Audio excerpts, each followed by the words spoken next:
ஒரு ரெக்கார்டுங்க. அதாவது 2018 ஜான்வரி அப்ப நடந்த ஒரு கான்வர்சேஷன் பேஸ் பண்ண ரெக்கார்டு இந்த எப்ஸ்டைன் ஃபைல்ஸ் பேஸ் பண்ணி பார்த்தீங்கன்னா, ஹாலிவுட் பப்ளிசிஸ்ட் இந்த பெகி சீகல் இருக்கால, இந்த அம்மா எப்ஸ்டைனுக்கு ஒரு இமெயில் அனுப்பிச்சிருக்காங்க.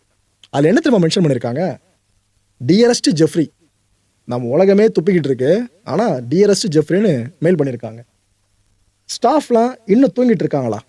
ப்ரோ இது சாதாரண கேள்வி அப்படின்னு கேட்டிங்கன்னா, அடுத்த வார்த்தைகளை பாருங்க. டன்னல்ஸில். புரியுதா?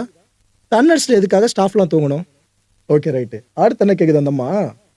ரிட்ரீவ்டு all the furniture out of the ocean. பெருங்கடல்ல இருந்து இந்த நாற்காலி மேசை மாதிரி ஃபர்னிச்சர்லாம் நீ எடுத்துட்டியா அப்படின்ற அர்த்தம். ஆக்சுவலாக அந்த பயப்பிள்ளைங்க கோட் வேர்டில் எல்லாத்தையும் பேசிட்டு இருந்துச்சுங்க. அதாவது இந்த குழந்தைங்கள்லாம் அந்த தீவுக்குள்ளே வர்றது போகிறதெல்லாம் இருக்குது பார்த்தீங்களா, அதெல்லாம் பிஸான்னு சொல்கிறது. குழந்தைங்களாம் பீஸான்னு சொல்கிறது. அப்புறம் பீஸா எப்படி இருந்துச்சுன்னு கேட்குறான். அதுக்கு ஆப்போசிட்ல இருந்து எம்மி அப்படின்னு பதில் வர்றது. கருமம் இதெல்லாம் இருக்குது கோட் வேர்டாக உள்ள. அப்போ இதுவும் கண்டிப்பாக கோட் வேர்டாக இருக்க வாய்ப்புகள் இருக்குல்ல.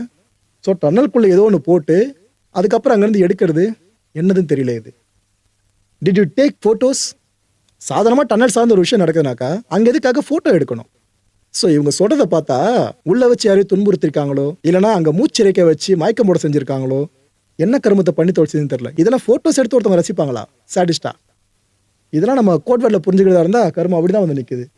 Are you presently rebuilding? நீ இன்னும் அந்த டனல் சார்ந்த வேலைகளை பார்த்துக்கிட்டு இருக்கியா அப்படின்னு கேட்குறாங்க.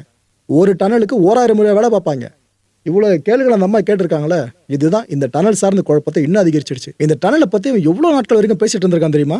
அதாவது 2019 வருஷம் சிறைக்குள்ளேயே அவனோட கதை முடியுதா, எப்ஸ்டைன் இறக்குறான். அது மர்மமான சாவு தான் இது வரைக்கும். இந்த டனலை பற்றி அவன் எவ்வளோ காலமாக பேசிட்டு இருக்கான் தெரியுமா?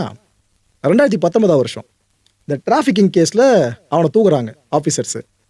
தூக்கி உள்ள ஜெயிலில் போட்டாங்க. ஆக்சுவலாக அவனை அரெஸ்ட் பண்ணுறதுக்கு 2 மாதங்கள் முன்னாடி வரைக்கும் கூட அவன் அந்த டனலை பற்றி பேசிட்டு இருந்திருக்காங்க. இமெயில் கான்வர்சேஷனில் எல்லாமே இருக்குது. அதை பற்றி தொடர்ந்து பேசிட்டு இருந்திருக்கான். ஆனால் இந்த விஷயம் வெளியே பட்டவர்த்தனமாக தெரிஞ்சிடக்கூடாதுன்னு கோட் வேர்டு யூஸ் பண்ணி ஃபுல்லாக பேசியிருக்கானுங்க. அப்படி எதுக்கு அந்த டனல் ஏன்றதான் பல பேர் இப்போ தலையை பிச்சுக்க வச்சுக்கிற ஒரு விஷயமா மாறி இருக்கு.